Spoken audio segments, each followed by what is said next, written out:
Welcome to the AI for You Cafe for live presentations around AI.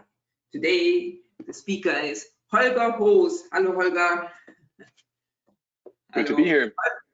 I hope you're well. Holger Hoos from the Universiteit Leiden, the Netherlands. He's the coordinator of ICT 48 project Vision, with his talk on United in Diversity, thoughts on the future of AI made in Europe. This cafe session is a cross-project collaboration between the Horizon 2020 European research projects Vision and AI for You. My name is Carmen McWilliams. I'm the director of Grassroots Arts and I'm partner in the AI for You project. And as always in the beginning, please take notice, this session will be recorded. The recording of this live web session will be available afterwards if Holger allows to publish it. And no confidential information shall be shared in this cafe session. And in this cafe, the speakers express their personal view and opinions. This is not necessarily the official AI for You project opinion. So, and what is this cafe about? It is a meeting place for all the AI scene in Europe. Sorry, slide went too quick. You can gain insights into the European AI scene. Participant gets the chance to share knowledge and experiences and meet stakeholders from various areas of AI research and application. So I see that you are all coming in, dear participants. I'm very happy you join us today. Thank you. And you know it's interactive, so we really need your help. Please send us your questions. The cafe lives of you, of your co-moderation, please. We are looking forward. Send them per text. There's a chat on the right side. And for questions, please send it to us. And I'm going to read them afterwards to Holger, who is our speaker today. So, but now to the main point, to Holger. Now I will introduce you, and then afterwards I give the podium to Holger. Holger Hoos is Professor of Machine Learning at Universiteit Leiden, the Netherlands, and Adjunct Professor of Computer Science at the University of British Columbia in Canada. He's a Fellow of the Association for Computing Machinery and Fellow of the Association for the Advancement of Artificial Intelligence, Fellow of the European AI Association, and past President of the Canadian Association for Artificial Intelligence, and one of the initiators as well as Chair of the Board of CLAIR, an organization that seeks to strengthen European excellence. Sorry, I have to do one thing. I'm coming back to you. One little problem. Sorry, please be. So, all is fine. So back to CLAIR. CLAIR is an organization that seeks to strengthen European excellence in AI research and innovation. He also leads the ICT 48 Vision Coordination mandate for the newly created European Networks of Centers of Excellence in AI. Holger is well known for his work across a broad range of topics in artificial intelligence, notably on the automated design of high-performance algorithms. He is one of the originators of the concept of automated machine learning. So in short, AutoML. It is a pleasure to have you here. Thank you. Great that you're here, Holger. Now I'm giving you the podium. Thank you very much. The pleasure, of course, is all mine. Let's see that we can actually get these slides displayed. So hopefully you can now see my slides. Yes. Yeah, wonderful to speak here in the AI for EU Cafe about a topic that's very near to my heart. And it's, you know, when I came back from Canada 20 years after I had left, I really felt it was very good to be back and to be united in the diversity that we have across Europe. And that isn't just cultural diversity, that's also diversity across AI, but most importantly, it's diversity of perspective. And that truly is a wonderful and very powerful thing. And in a sense, the central topic of my presentation today. So artificial intelligence is the future, not only for Europe, but for all humankind. It comes with colossal opportunities, but also threats that are difficult to predict. Whoever becomes the leader in this sphere will become the ruler of the world. Well, that has a bit of a strange ring to it. And in fact, it's not exactly the way it was said. It was said not only for Russia, but for all humankind by Vladimir Putin on the 1st of September, 2017. Forward-looking chap. And I think, unfortunately, he's quite right regarding the key role of AI in terms of global influence. Now, in order to understand why one would come to such a judgment, first of all, I think it's good to remind ourselves what actually is AI. And that is not a meaningless question, because even those of us who are very active in the area of AI, research, innovation, applications, we sometimes have discussions about what exactly falls within the scope of artificial intelligence. So for me, there's a very simple way to think about this. Let's start with intelligence. And the only intelligence that we truly understand, at least to some extent, is of course our own human intelligence. And that has two key components: learning and reasoning. Surely there can't be intelligence without the ability to learn, especially from one's mistakes. And surely there can't be intelligence without the ability to reason. And I want to point out that reasoning is the part of intelligence that, prior to the so-called machine learning revolution, has received most of the focus, right? When you think of famous intelligent people like Einstein, Sherlock Holmes, Spock, right? Then you think more of logic than you actually think of learning. And indeed, artificial intelligence, if we see intelligence as learning plus reasoning and maybe a bunch of other things, then artificial intelligence should certainly involve machine learning and automated reasoning. And that's precisely the way I propose we think about AI. But in order to truly see why AI is such a fantastic key enabling technology, it's helpful to think about AI as something rather different, namely the automation of computer programming. Now, computers and IC technology is basically all around us, right? It's running major parts of our life and of our world, for the better or the worse. And therefore, to automate the error-prone and very complicated job of programming computers is, of course, a very big deal. And AI is, to a large extent, precisely about that. And that is the reason why AI will change everything. Here is a nice headline that appeared on Wired magazine a little while ago, saying AI algorithms are now shockingly good at doing science. And that is indeed true. And I would go further and I would say, 10, 20, 30 years from now, an increasing number, and in the end, probably almost all scientific breakthroughs will involve the use of AI systems and techniques as tools, amongst others, of course. AI is key to better science, to better engineering, but also to better public administration increasingly. It is also one of the key ingredients to solving the grand problems of our time, such as climate change, pandemics, inequity, and a whole host of others. AI also, for that reason, is the key to the future of Europe. And it's very good to see that the European Commission and other European institutions, but also the member states and associated countries, are keenly aware of that and very much share that view. You could get a very good impression of that just a week ago, last Wednesday, when the European Commission announced around noon their proposed regulation in the area of AI and their revised coordinated action plan for future investment into AI. So speaking of the future, what will this future actually look like, especially here in Europe? And here I want to present to you three different scenarios. We'll start with a scenario that I call the distant third, scenario C. This is where European AI is pretty much what it is now, but maybe with a larger gap, namely a distant third to American and Chinese AI.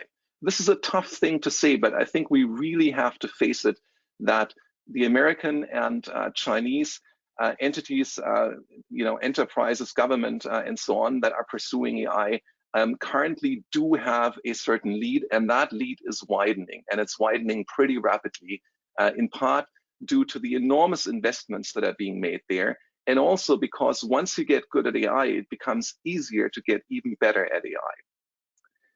So in this scenario, there will be a large gap in tech and research capability and a strong dependency in Europe on technology designed and also run elsewhere. Top talent will be mostly displaced, or as we can now see in the pandemic, working remotely for global technology leaders anchored mostly in the United States, as far as Europe is concerned. And European subsidiaries will mostly focus on compliance with EU rules and regulations. So yes, our rules and regulations will have an effect. Yes, they will create additional jobs. Yes, they will protect European citizens from undesirable effects, but they will not make sure by themselves that the key action on AI is actually happening in Europe. How are we going to get into the distant third scenario?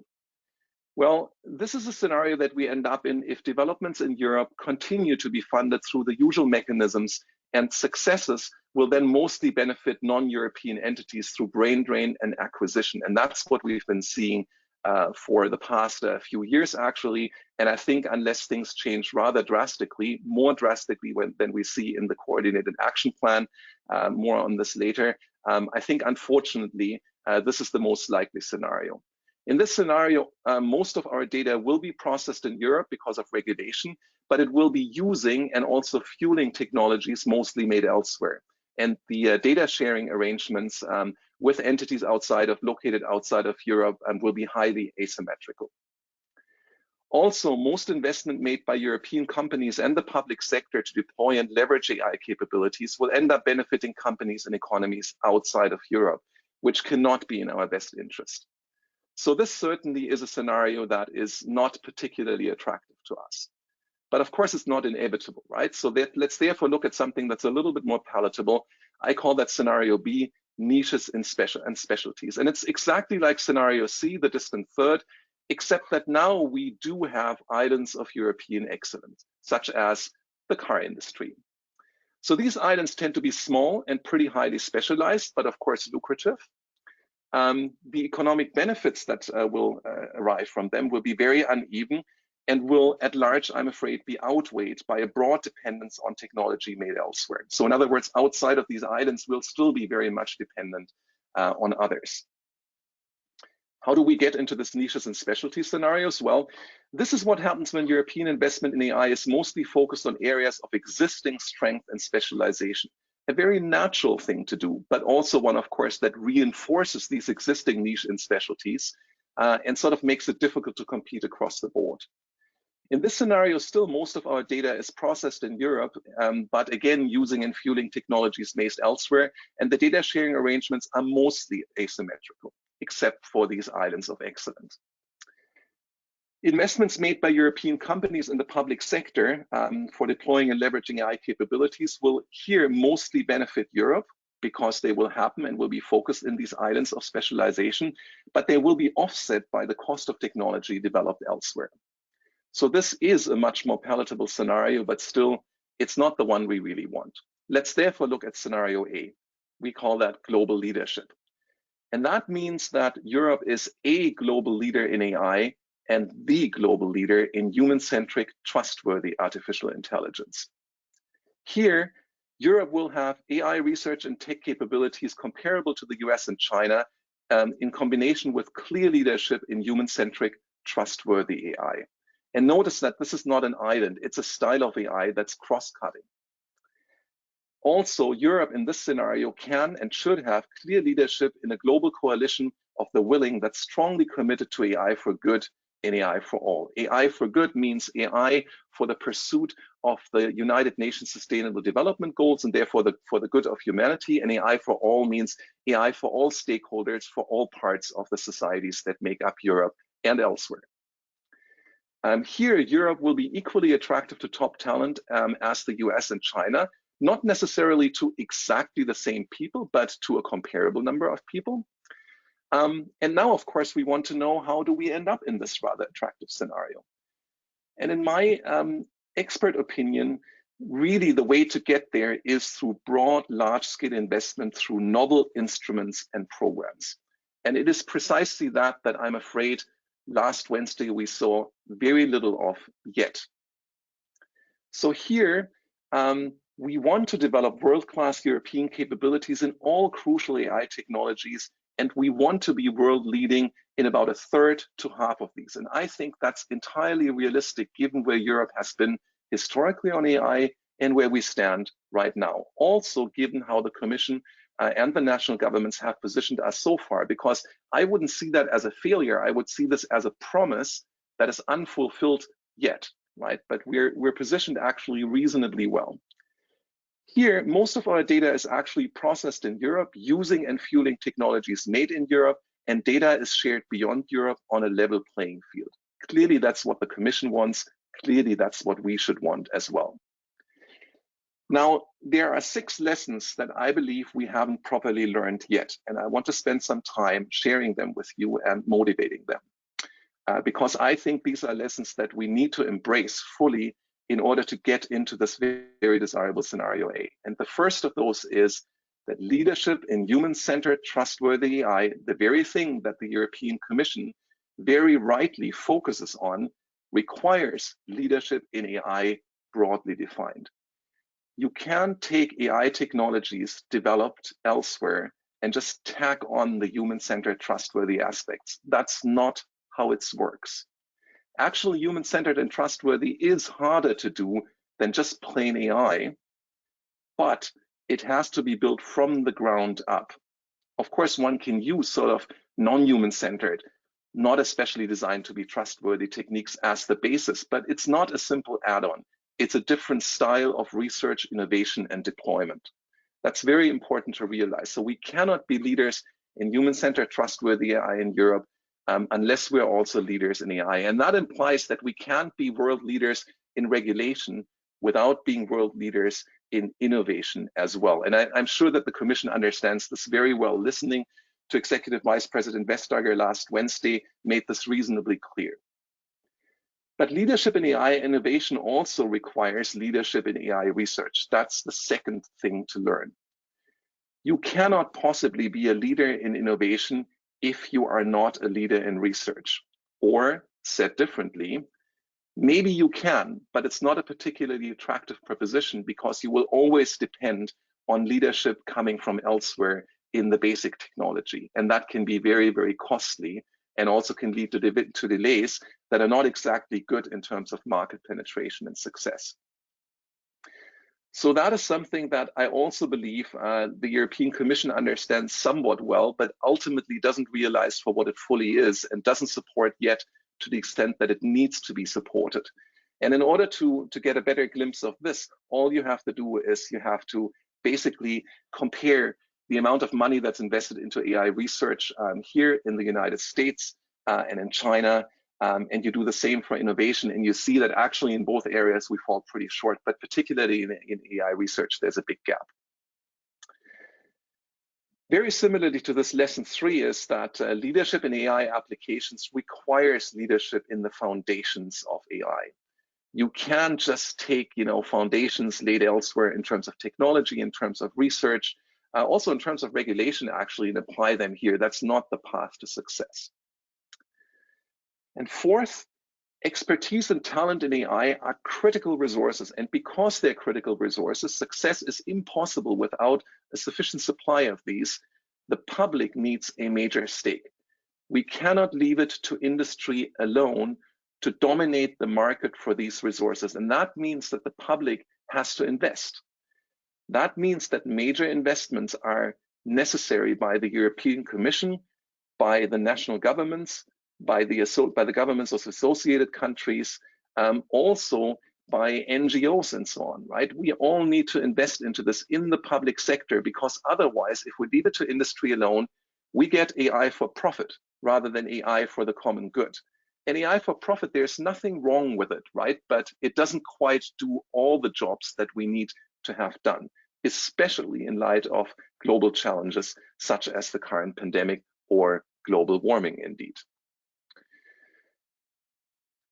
The fifth, and maybe one of the most important lesson, is that in AI, as in many other areas, Europe needs to be united in diversity, because divided, we stumble and fall. The history of Europe is full of examples for that. And it's not just in terms of, you know, armed conflict, war, and so on. It's also in terms of technology. Whenever we can pull together and do things jointly, we're successful. A great example for that is the CE standard that keeps us safe in terms of the products that we use in our daily life, in our households. So Europe has to come together. We have to step up our ambition and investment. And, you know, last Wednesday's announcement was a good step in this direction. I would claim the ambition in terms of regulation is clearly there, and I'm very happy to see that. The ambition in terms of investment, I find still very much lacking compared to what's done elsewhere. I think we're kidding ourselves if we believe that this will be sufficient, particularly the speed at which it's happening and the manner in which it's happening, I think is entirely unsatisfactory. Because what's really needed is new mechanisms for stimulating AI research, innovation, and applications. We don't just need more of the same old. Horizon Europe is going to be great. Horizons 2020 has been great, but these are not the only mechanisms that we need in order to be successful in AI, a very disruptive set of technologies.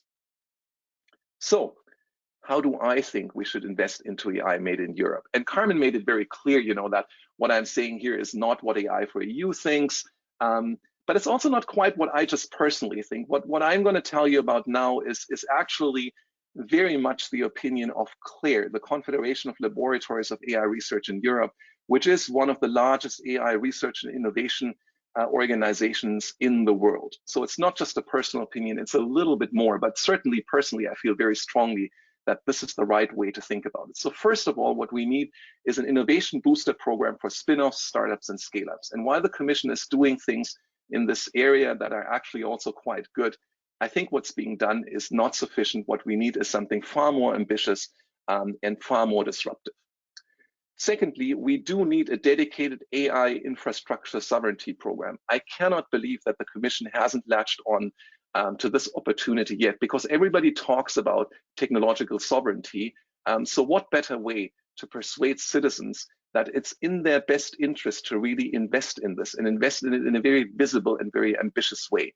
What I currently see is more of a hodgepodge of mechanisms that are relatively weakly coordinated. And while certainly there is merit to every single one of them, they don't assemble, in my mind, into a coherent whole. And that is starting to be a massive problem compared to what's being done elsewhere.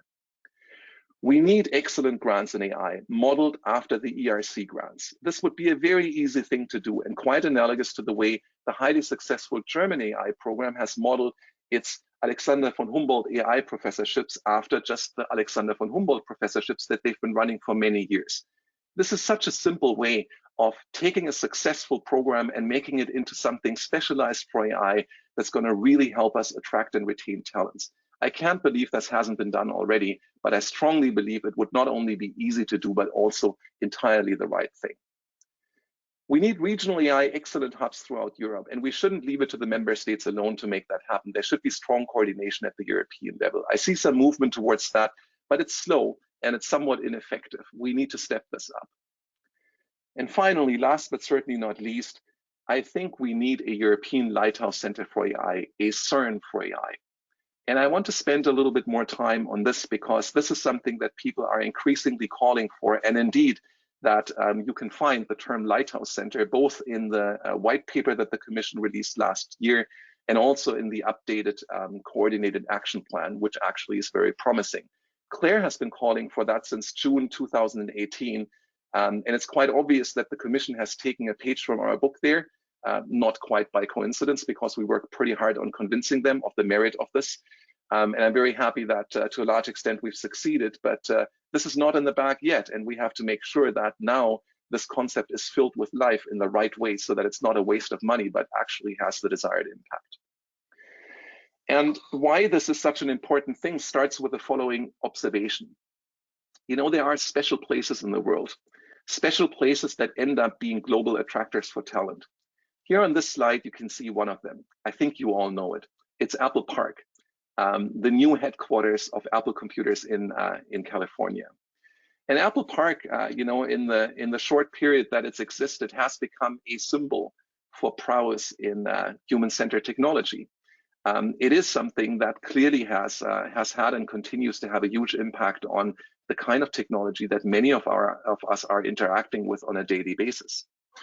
And clearly, it's been a huge success in terms of amassing an amount of talent that is probably unparalleled anywhere in the world.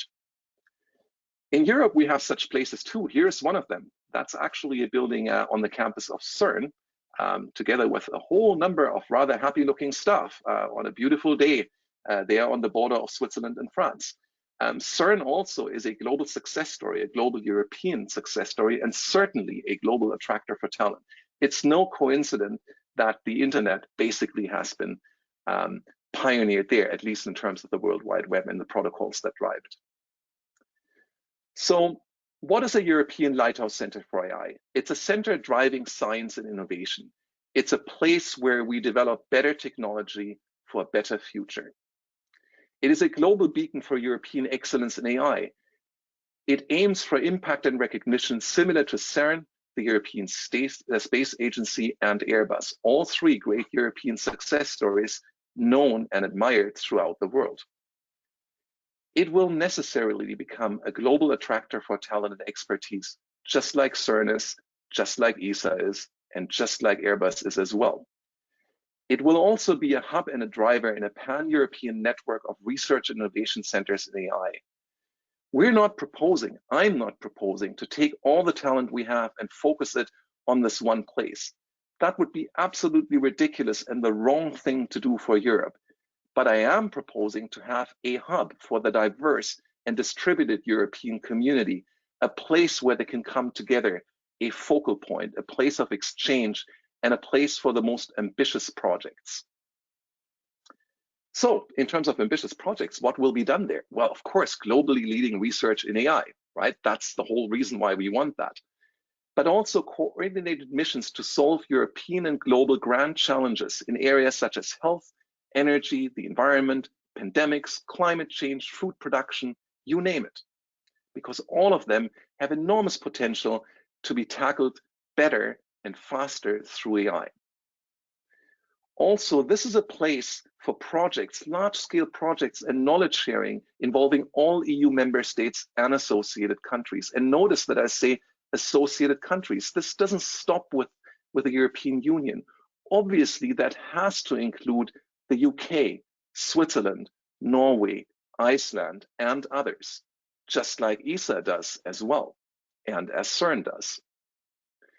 And finally, it's a place from where we can have coordination for a strong and diverse network of national and regional excellence centers in AI, a focal point, as I said before. So in order to make this work, what should we locate there? First of all, I really think we shouldn't leave it to industry to have the world's best compute resources in AI, because that means that we leave it to industry alone to basically determine the next generation of AI techniques and what we can and will do with them. We need a European data center and core compute facility that has #1 compute capability in the world. And of course we can do that, right? With a market 500 million strong, of course we have the option of doing that, just as we had the option for building some of the world's ambitious and largest particle accelerators in the world at CERN.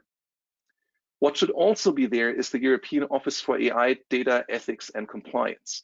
And that is an office that very much would be beneficial in terms of being the focal point of the Commission's very smartly placed emphasis on leading the world in terms of AI regulation for the benefit of citizens and societies.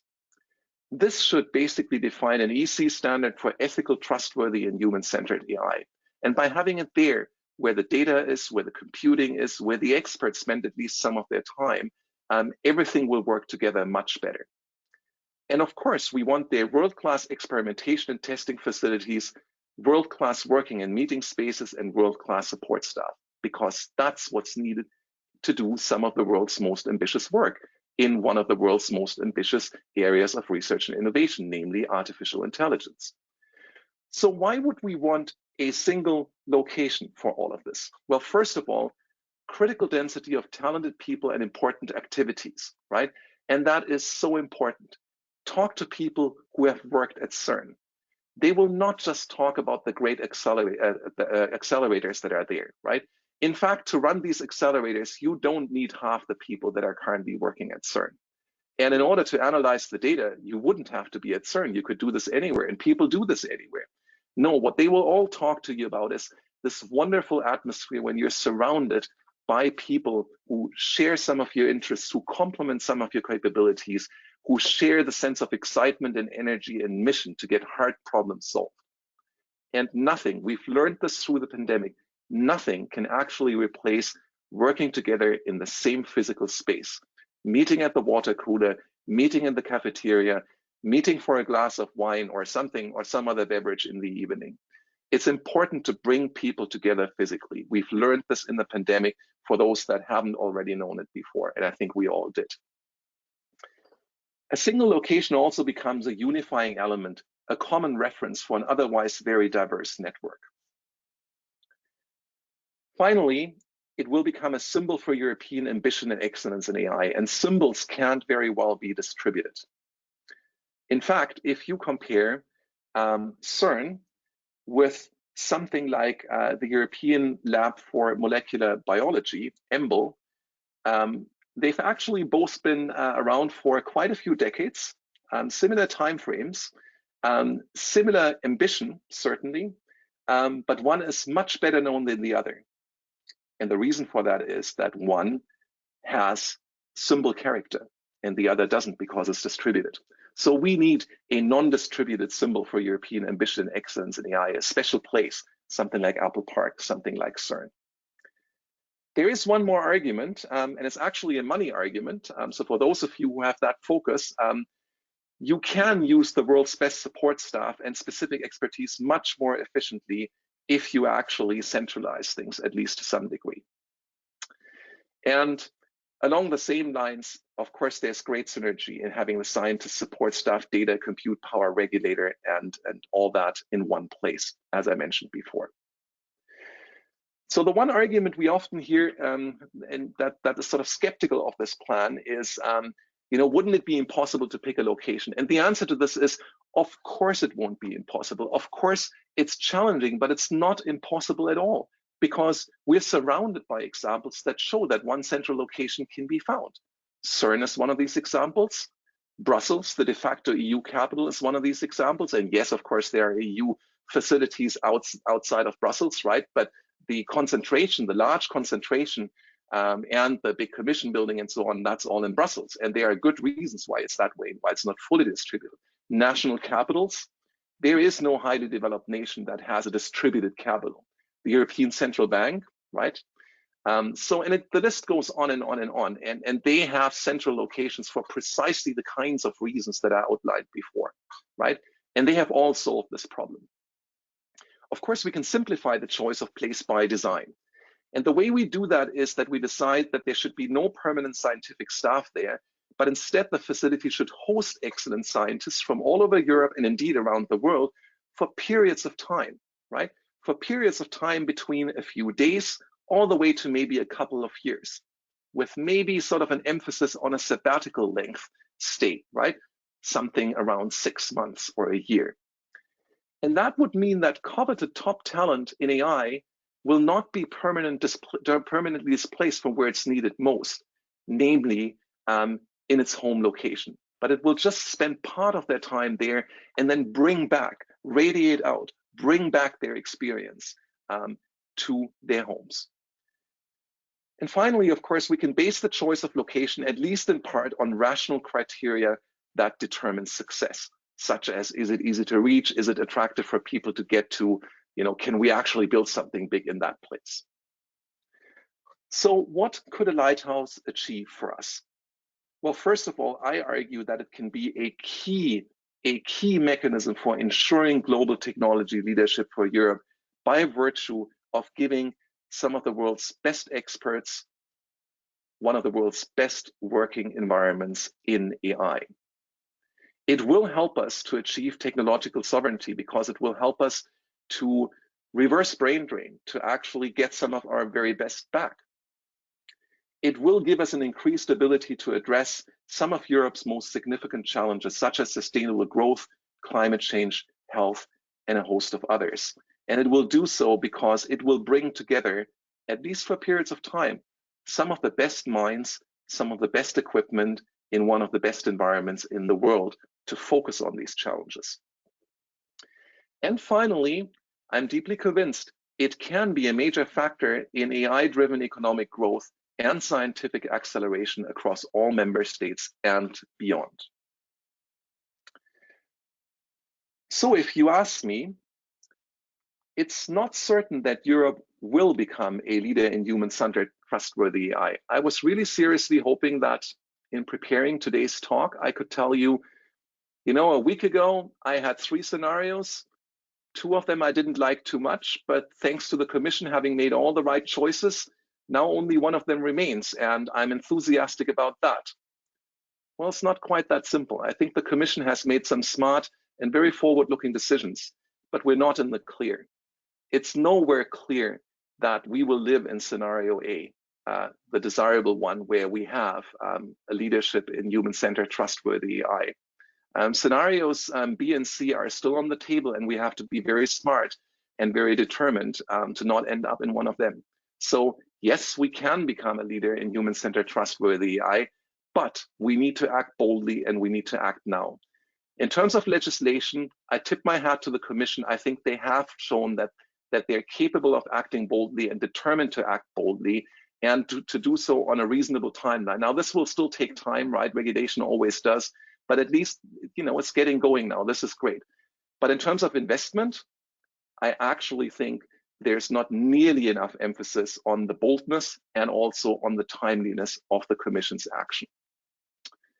So this is a banner, a very large banner that the Commission has on their headquarters in 3 languages. Pour une unie die de lat hoger legt, pour une union plus ambitieuse, for a union that strives for more, for a more ambitious union, right? So the current Commission has put that literally on their building, and that's good, that's fantastic. However, putting it up on the building is not enough. You have to actually execute on it, and here there's work to be done. There are global successes made in Europe. CERN is one of them, ESA is another one, Airbus is a third, and we can think of others. But big success stories like this don't just happen. And this is lesson number 6 that we better learn quick. They are willed into existence. It takes a few determined people in the right positions to make these sorts of things happen. And it's hard to make them happen, very, very hard. We have to create momentum towards making something like this happen, right? This should be our ambition. This is a global success. This is a special place. This is a place that the world looks to. We need something like this for trustworthy human-centered AI made in Europe. Because AI is key to the future of Europe, to our future. To achieve great things, we do need a bold vision. This is where it all starts. We actually need to dream big or to stay home. And especially with AI, if you don't dream big, if you don't think big, it's not going to happen in the way we all want. So this is where I want to spend the last few minutes of my presentation today talking about the CLARE vision, the vision of the Confederation of Laboratories for AI Research in Europe, which was kicked off on the 18th of June 2018, shortly after the Commission unveiled their first plans for supporting excellence in AI across Europe.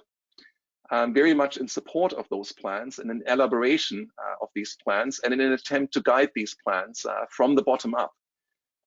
600 people, some of the world's best experts, all well-established senior scientists in AI, signed the CLARE vision when it was first released, and a few days later it was already more than 1,000. So what is this vision about? It's essentially a vision for better technology, for a better future, but in a very specific way. because the clear vision calls for artificial intelligence that, rather than trying to replace our human intelligence, attempts to make it better, to augment it, right? To overcome our own biases and limitations. The clear vision is also for European excellence in AI based on values and diversity of perspective, which is a distinctive European strength. And it's for AI made in Europe, for Europe and the world. It doesn't stop in Europe, just like CERN doesn't stop in Europe, and ESA doesn't stop in Europe, and certainly Airbus doesn't stop in Europe, right?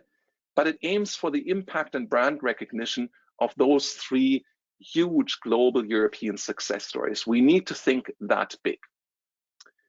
So CLARE is for excellence across all of AI, all of its different fields, all of its stakeholders, for all of Europe, with a human-centered focus. And if you think what I've been discussing today somehow sounds appealing, sounds like the right level of ambition, sounds something like you want to get behind, go to clare-ai.org and learn a little bit more. You can read in detail about our vision there, and also about the great network that we've already built in support of this vision, about the 9 governments of European member states that are officially supporting this vision, about the way we've managed to already convince the Commission of the wisdom of some of these actions that we're proposing. Sign up, help us to bring this home, because the future of AI in Europe, to a large extent, will determine your future. With that, thank you very much for your attention, and I very much look forward to answering some of the questions you might have, or responding to your comments. Thank you. Thank you very much, Holger. Very, very great insight into your vision. I think it's not only vision the project, but you have also vision how we can make AI and us in Europe a leadership. Here comes my question directly in there. So do you think that globally, with AI, we can solve problems like climate change, fight viruses like Corona, and prevent hunger? And do you think we can do this with a European approach, or do we not rather need a global approach? That's an excellent question. So first of all, I don't just think that we can do this, I know that we can do this, because it's currently going on already. One of the best examples is the vaccines that an increasing fraction of us are getting now, and that of course are the light at the end of the tunnel of the pandemic. And these vaccines, all of them actually have been developed using AI technology as part of the key technology pipeline that made them happen so quickly. So, anybody who has doubts about, AI bringing benefit to situations like this, absolutely, we have now positive evidence for that, right? And I mean, if you don't believe this, look back for how long it took to develop other vaccines before we have these kind of technologies. And of course, it's not just AI, but AI does play a key role in there. And you will see that, the time frame on which this happens is totally unprecedented. And to some extent, this is because advanced computational techniques, including AI techniques, could be brought to the table. And climate change is very, very similar, right? We see great progress on electric vehicles. Now, the design of these vehicles is increasingly guided by AI techniques, right? Some of us are very excited by what's currently happening in the space sector, right? And of course, the space sector is key to better understanding our planet through Earth observation. One of the key factors that has made Earth observation so much more powerful is the ability to cheaply get Earth observation equipment into orbit. And what's key to that? Well, it's the reusability of launch vehicles, right? SpaceX. Now, SpaceX has figured out to do something supremely impressive and difficult, which is to land first stages of rockets, right? When they started with that, people said it's completely impossible. Experts said it's completely impossible. It's a pipe dream, right? Not in the next 50 years. Now, SpaceX is not talking very much about that, right? But I bet you, if you get Elon Musk in the right moment, he will admit that, of course, it's AI techniques that are key to landing those rocket first stages, right? So I know that this can play a key role. It's increasingly happening. Now, to the second part of your question, you asked, European AI versus global AI.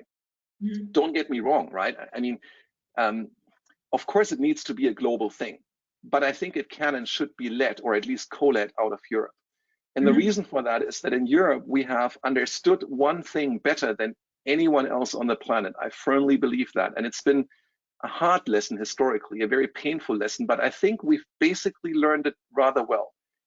And that is to bring together a diversity of perspectives. And that is so invaluable, because it doesn't just mean we can do more because, you know, we can sort of feed off each other's competence and complement that, put that together, but also because the things that we make that work for all of Europe very likely will work far beyond Europe, because they're already made for a diversity of perspective. You see what I mean?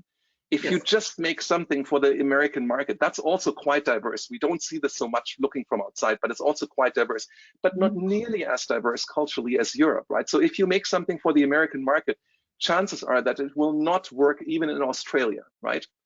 But if you make something for the European market and it actually works in Portugal, in Norway, in the UK, in the Czech Republic, right, in Vatican City, then you know it's likely going to work in a major part of the world. Not everywhere, right? But this brings something, right? And so therefore, I think very much as with ESA, with Earth observation, where we're global leaders in a global alliance that happens to be based in Europe and driven to a large extent by European values as well, I think we can make a global alliance that's firmly anchored in Europe.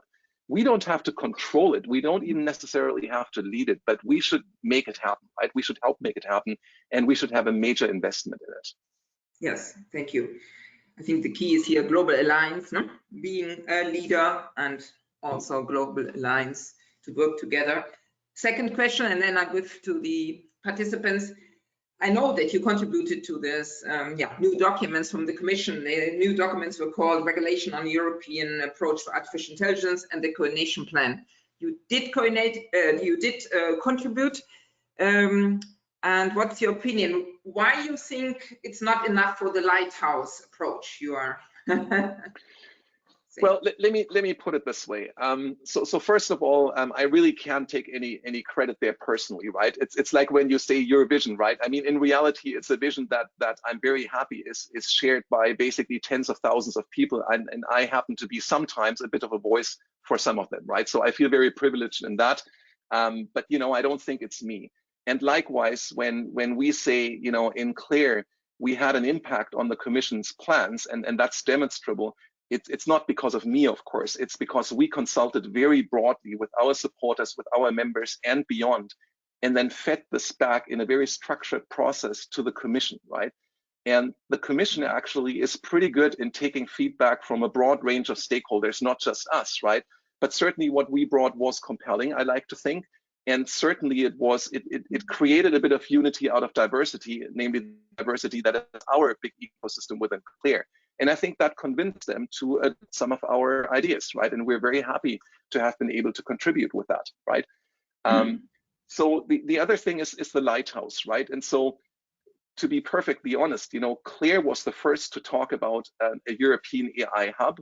And the Commission then basically more than 2 years later started to talk about an AI Lighthouse of sorts, right? So that can't have been coincidence. And we did a large amount of lobbying and convincing to get there. But now we're in this precarious state where, you know, there are some people who say, well, you know, if you concentrate it in one place, maybe I won't get any of it, right? So it's the opposite of not in my it's the opposite of not in my backyard. It's unless it's in my backyard, I don't want it, right? And we need to overcome this, right? We can't think like this. If we would have thought like this everywhere, we wouldn't have a European central bank, right? We just wouldn't have it. We wouldn't have the euro. We wouldn't have the Schengen Agreement. We need to think beyond just, unless I can have it, nobody should have it either, right? And the way to do that is to design it right. And that is one of the areas where I feel the Commission hasn't been listening enough yet, right? But of course, they're very busy people. You know, and I'm the first to admit that their regulatory proposal, I mean, this is a huge thing, right? I can totally understand why that kept them very occupied. And I'm not saying they made a mistake. Personally, I think it's a good thing that they focus on this, right? Because somebody has to, and very much in the lines of what I said earlier, I think it's good if Europe takes the lead in this, right? And we do, right? But it can't stop there. It really can't stop there. And now we have to go back, and now that maybe some of their bandwidth has been freed up, some of them actually really need to think into, look further into that. And there, I think we can learn something from our friends in the UK who sadly left the union, but are still our friends and are still very much part of our plans, right? And what we can learn from them is that if you're serious about AI, you don't leave, the pursuit of an AI vision to lower levels of some ministry. You don't do this. You make a ministry for AI essentially, or an AI office. That's what the UK has done. The Commission has not done that yet, right? For the Commission, this work is done by capable people deep inside a few DGs. That's not the way to do it, to be honest, right? So what I think they really need to do is they need to make a commissioner that has that responsibility. And I know that Breton has some of it, right? And and Vestager has some of it, but they need one person who has the vision, who really focuses on that, who has a large staff of people who makes this happen. And until they do that, they will not succeed in investing in AI efficiently and effectively so that we can actually compete. What they will succeed in is spend a lot of money with very little effect, and nobody wants that. They don't want that. We don't want, the citizens don't want that, right? So they need to make this a real priority, and they need to have real leadership on this. So my hope is that we'll see that happen over the next few years. Claire will certainly lobby for it. In my role wearing the vision hat, I will certainly push hard for that. Because we see it again with the centers of excellence. They're great things, right? But they're underfunded, hopelessly underfunded. And if it weren't for the coordination that we provide through Vision, they would do great things each on their own and a few things together, but they would be loosely coupled. We're trying our best to sort of couple them a little bit more strongly, also together with the AI4EU, as you probably know, right? Which has a similar goal, bringing things together. But we need more, right? And we need the Commission to really strongly bring these things together. And there, Lighthouse is a great thing, right? Because it's a natural way of bringing things together. Okay, so now, my audience, I come to you, Georg Rehm. Now, your question. It's unfair that I ask all the questions. Thanks very much for the excellent talk, Holger. In addition to the vision. Hang on for a second. Can I take a guess what Georg is going to ask about? And if I'm wrong, then I owe him some beverage, okay? Okay. I'm going to guess that Georg is asking me about language technology and whether it's to the extent to which it's an important thing. Am I right? So let's finish. So we also need good topics that European AI should concentrate on. You mentioned some of them: climate change, electromobility, the space sector. In addition, I'd like to suggest concentrate on the language challenge. Yes. Oh, there we go. Well, so now, but the question is not finished. Language challenge, the challenge of multilingualism in Europe. We are currently working on input for the European Union as the European Language Equality Project, developing a strategic research agenda for establishing digital language equality in Europe by 2030. This critically includes substantial research in AI, of course. And here, you're missing the question, Georg. So he just told us they are also working on great language challenge. So now, question. So I think his question is, why the heck didn't you talk about this, right? And my response to this is, Georg, of course, you're entirely right. Language diversity is very, very important. That's actually one of the things that, societies elsewhere, such as the American society, they have a real problem with this, right? I mean, you can see that in the United States right now, I mean, this is my personal analysis, but having lived for 20 years in Canada, basically just next door, which also has language diversity, by the way, right? Has had for a very long time English and French, plus native languages, of course. I think the US is hopelessly behind in dealing well with language diversity. And that's only basically 2 languages, right, that they're dealing with. And in Europe, we're dealing with, I don't know, Georg will have a better count, but a large number of official languages. So this is absolutely crucial. This is something we have experience with. It's also something where technologically we have a lot of prowess, right? I'm just saying DeepL, right? And DeepL is performing by, I think, official standards better than Google when it comes to automated translation. Still not perfect, but good enough that, I run things routinely through that I only have in Dutch, for example, and then publish the English translation with very little hand polishing. So amazingly good technology by DeepL, which is a European company, right? And actually, I think it's still European. It hasn't been sold out to the United States yet. Yay, I hope it stays that way. But, Georg is right. Language technology is one of these areas.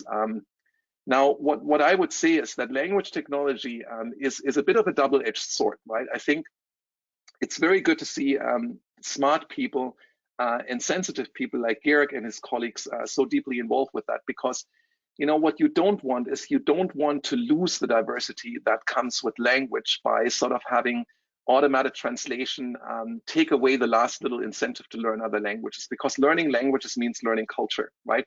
And once you stop learning languages, you stop learning as much about the culture. So there is a delicate balance, and I'd much rather have that balance driven by people in Europe who are aware of this a little bit more than elsewhere in the world than some big company in the States or in China. And so therefore, I think Georg is right in saying that language technology is sort of one of these challenge areas and one of these key technology areas, and also, if I may say, has really large overlap with AI. And I'm personally very happy to be involved in this effort that Georg mentioned, which I think is a very important one. Yeah. So now to the ladies. Ina Kokinova. It's a little bit similar what I asked. Going beyond global competition on AI, is there a room for cooperation between the EU and other states? Absolutely. I mean, as I said before, first of all, I should make this very clear. For instance, when I say Europe and Claire says Europe, we don't mean the EU. What we mean is Europe geographically defined, which interestingly enough is a somewhat vague concept, right? There's different definitions for this, right? So according to one definition, for instance, Russia is part of this, right? According to other definitions, maybe only partially or whatever, right? So it's telling that we can even have a conversation about what the definition of Europe geographically defined is, but certainly it's much broader than the EU. And so that is the first thing. The second thing that I said, and I really want to emphasize it again, all the big European success stories have involvement from beyond Europe. Certainly CERN and ESA very much fall into that category, right? Canada, for example, is majorly involved in both CERN and ESA, right? Canada, I mean, that's certainly not Europe geographically defined, and also, you can argue about Europe culturally defined, but certainly, Canada has as much North American stake that it has European stake. So absolutely, we should do this together with others. But, we should not settle for the weakest compromise. And that's sometimes an issue with global efforts, right?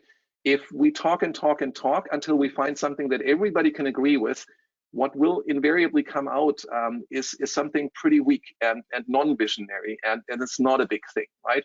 And so therefore, I'm of the deep conviction that we do something that maybe not even all of Europe, but a core of Europe thinks is good and worth going for, and then we go for it, and we make a coalition of the willing, and we get Europe on board, and we get partners from outside of Europe on board, and we do it for Europe and the world.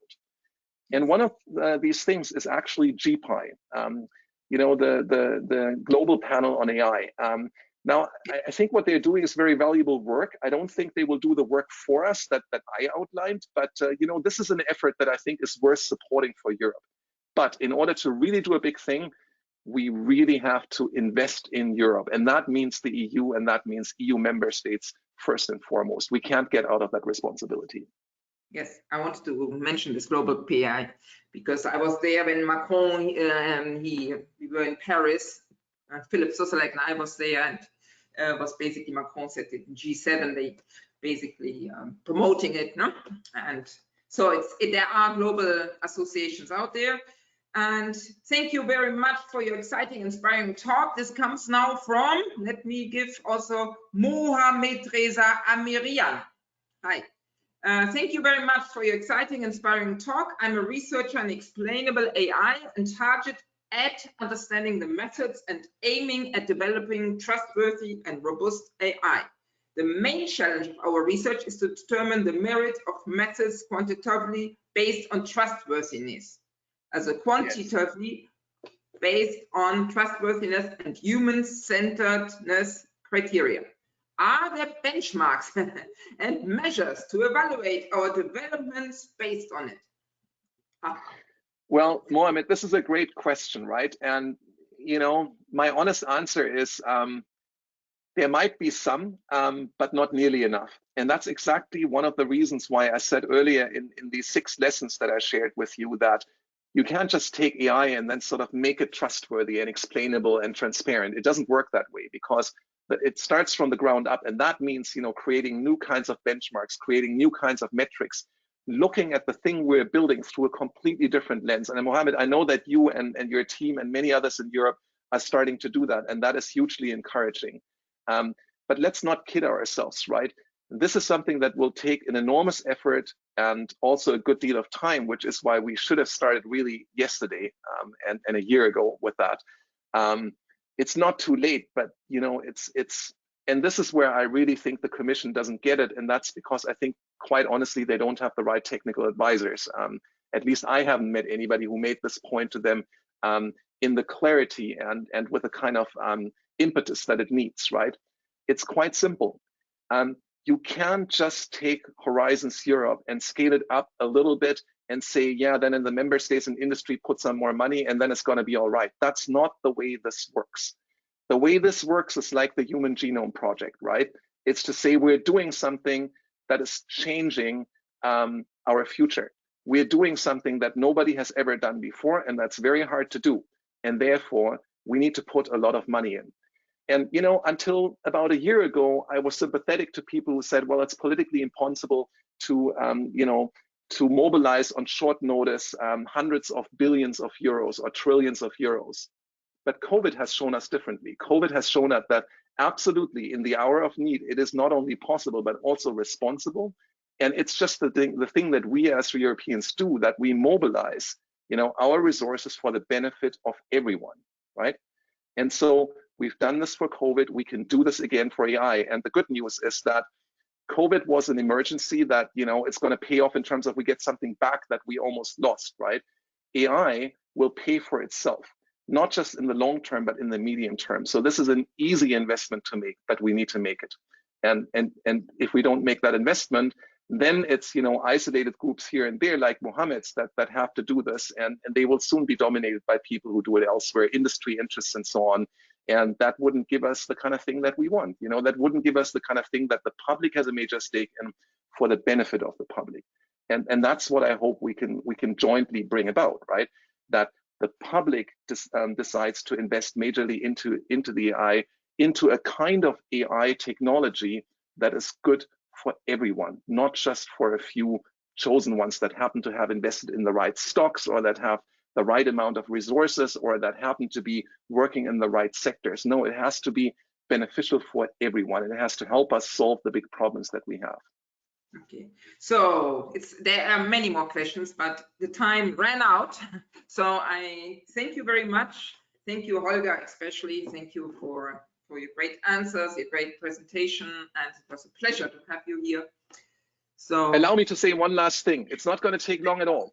Last week we had an event where there were hundreds of questions we didn't get to answering for Vision. Now there is an event where there's again many questions which I don't get to answer. I'm very sorry about that. We're doing something about it.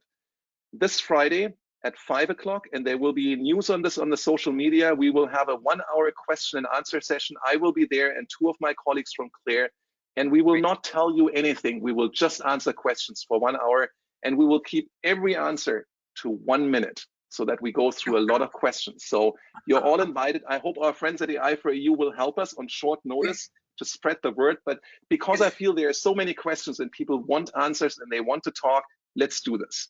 Yes, sounds good. But 1 minute answer? Wow, Holger.